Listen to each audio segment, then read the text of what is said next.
I'm Adam Hart-Davis, and I've come here to Magadi in Maasai country to see global warming actually happening. It seems to affect first the most marginal places on Earth. So in Alaska, all the snow is melting, and here there has been no rain for 3 years. The situation is desperate.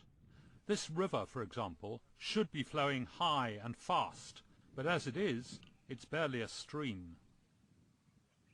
In Maasai country, you can see it's incredibly bare, barren landscape, very dry. And it only takes a tiny change in the global climate to make this place almost impossible to live in. I spoke to Practical Action's project manager, Sharon Lorametta. Sharon, when did it last rain here?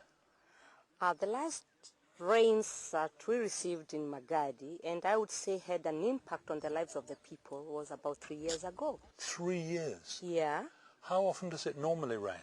It rains, we have 2 seasons in a year, that is April, which are the long rains, and October, December, the short rains. But for the last 3 years, we have not had rains at all here in Magadi.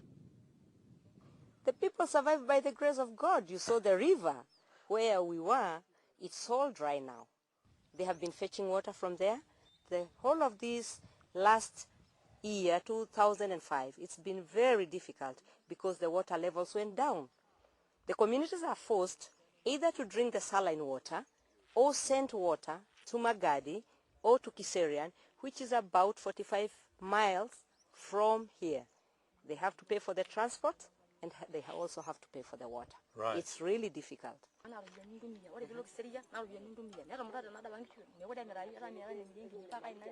They think part of the contribution to this scenario could be because they don't cultivate, they don't grow food. They've been cutting a lot of trees, burning charcoal for their own income.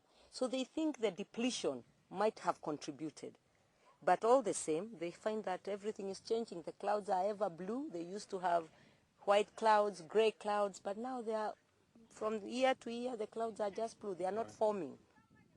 For the last 6 months, it's gotten worse, and we are seeing a situation whereby the families are now getting to move out of this small town to go where there is water. People here depend on animals for a living. If their animals die, they have no way of earning money for years into the future. Yet all around I saw carcasses of livestock. Now, as the drought gets worse, the animals are dying, and unless they're given feed, they're all going to die. If the animals go, that's the end of the livelihood for these people. The animals are essentially all they own. The animals have moved away from this place. They've been taken to the Mount Kenya region where we were, and others are in the city of Nairobi. The owners are looking for pasture, they're looking for water, and by the time animals come back, most of them will have acquired diseases, so very few animals, compared to what went to Nairobi or to Mount Kenya, will come back.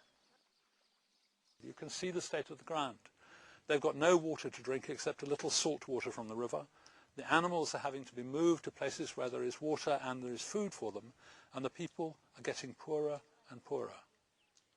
This is global warming happening for real.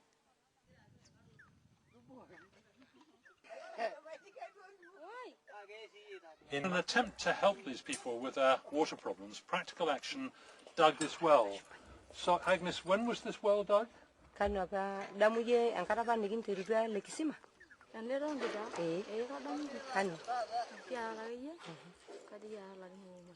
About 4 years ago.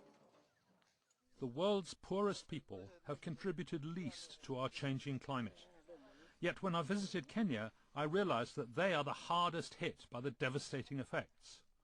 All around the world, Practical Action is working together with people to help them adapt to the effects of climate change.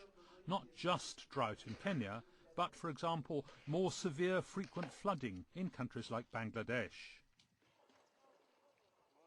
You can look at our area and see how dry it is. We are saying support us and support the whole world and the communities to stop these climate chaos.